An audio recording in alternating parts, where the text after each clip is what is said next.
Once upon a time in a world of magic, light, and darkness.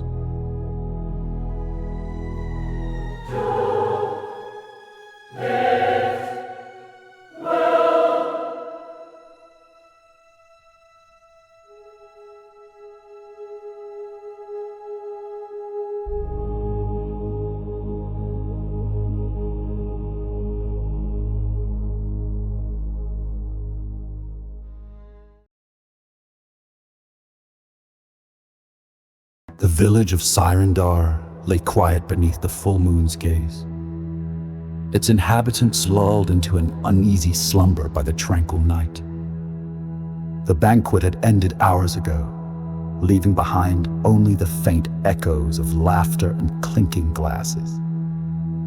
In the stillness, the Castan moved like a shadow, his steps soundless as he slipped from his lodgings and made his way through the winding streets of the village.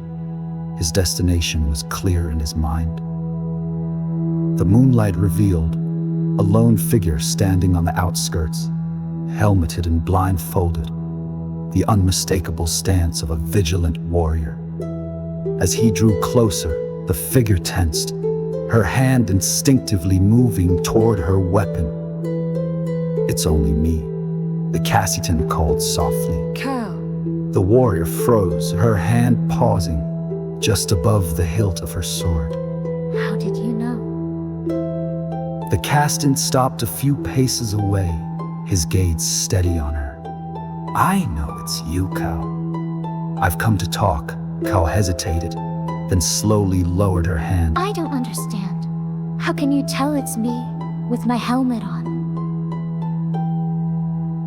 A small smile played on the Cassitan's lips. "There are ways of seeing beyond sight, Cal. I have my own methods." Cal felt a chill run down her spine, but she steeled herself, her voice steady. Why are you here? "I wanted to ask you something," he said, his tone gentle but piercing. "How long have you been a lycanthrope?" Cal's breath caught in her throat. Her mind reeled, struggling to process the question. I don't know what you're talking about. The Castan stepped closer, his gaze never leaving her. "You don't need to hide it from me. I'm not here to harm you or your village. I'm aware that the warriors of Sirendar are lycanthropes while the maidens are not." Cal's shoulders sagged under the weight of his words. She felt her composure cracking, the secret she had guarded so fiercely slipping through her fingers. How do you know this? "I have my ways," he replied simply. "But that's not what's important now. I want to understand why. How did this happen to you?" Cal looked away, her heart pounding in her chest. She could feel the tears welling up, but she fought to keep her voice steady. It happened when I was very young. I was chosen to be a warrior instead of a maiden because I wasn't deemed attractive enough to be a maiden. She swallowed hard, the memory sharp and painful. They put me into a sleep. When I woke up, I had a wound, bandaged and aching. They told me it was the mark of a warrior, but it wasn't until the next full moon that I understood what it really meant. She lifted her hand to the blindfold that covered her helmet. Since then, I've had to wear this whenever the moon is out. If I don't, I transform. I can't control it. The Cassitan listened intently, his expression unreadable. In the building, he said, his voice a murmur. "The heavily walled building, you're all so protective of what's inside it." Cal's head snapped up, alarm flashing in her eyes beneath the blindfold. You must not go near that building. No one is allowed near it, not even us. He tilted his head, curiosity gleaming in his eyes. Why not? I don't know exactly. All I know is that if we, the warriors, were to enter that building, we would lose all control. We would transform into beasts with no way to stop it. Have you ever thought about what's inside? The Cassitan pressed gently. What could be so dangerous that it would drive you to that state? Cal shook her head, her breath hitching. I don't know. And I don't want to know. We've been taught to keep away from it. That it's a danger to us and to everyone in the village. The Cassitan nodded slowly, his gaze thoughtful. And this life, Cal, does it make you happy? Being a warrior, bound by these rules? Cal's lips tightened into a thin line. Happiness doesn't matter. The village is cursed, and we all have to live with the consequences. Before the Cassitan could respond, the night air was pierced by the sound of approaching footsteps. A dozen warriors emerged from the shadows, their helmets reflecting the moonlight. At their head was Herza, her presence commanding as she stepped forward, her eyes locked onto the Cassitan.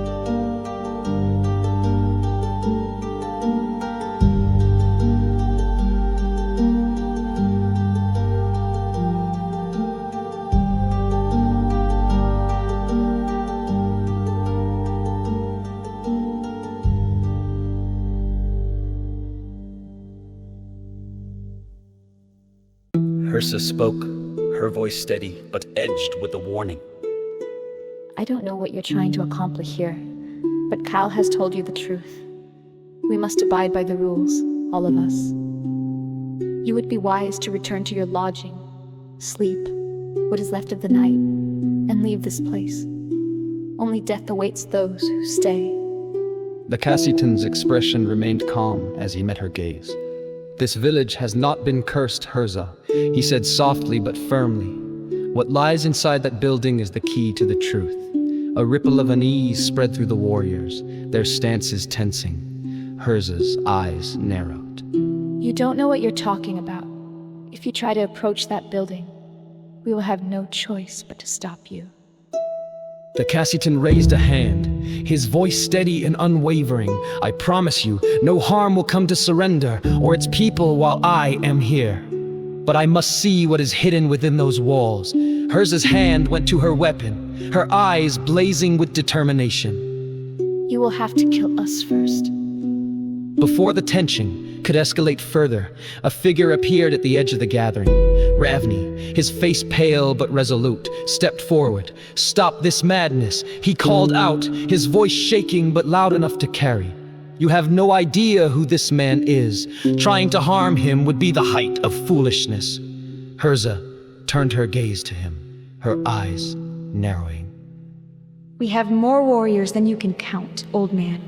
You and the stranger cannot hope to stand against us. Ravni took a step closer, his eyes wide with desperation. Do you not know who he is? This is Ravni. Enough, the Cassitan interrupted, his tone firm. They do not need to know. Herza's eyes flickered between them, suspicion etched across her features. Who are you? The Cassitan's gaze softened. Someone who promised not to bring harm to this village. That is all you need to know.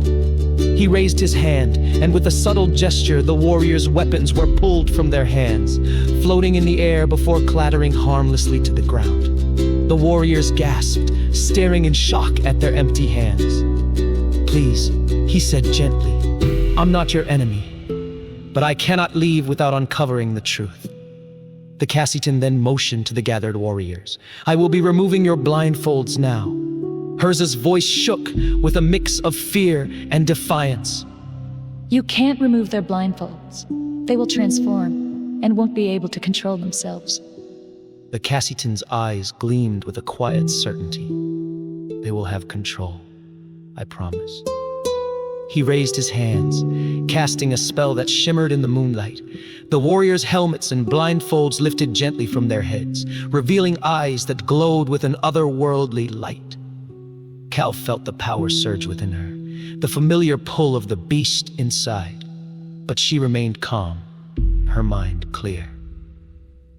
The warriors looked at one another in stunned silence, their transformations held at bay despite the moon's full presence above them. "Come with me," the Cassitan urged, his voice a beacon of calm amidst the storm of emotions. "It's time for all of you to see the truth."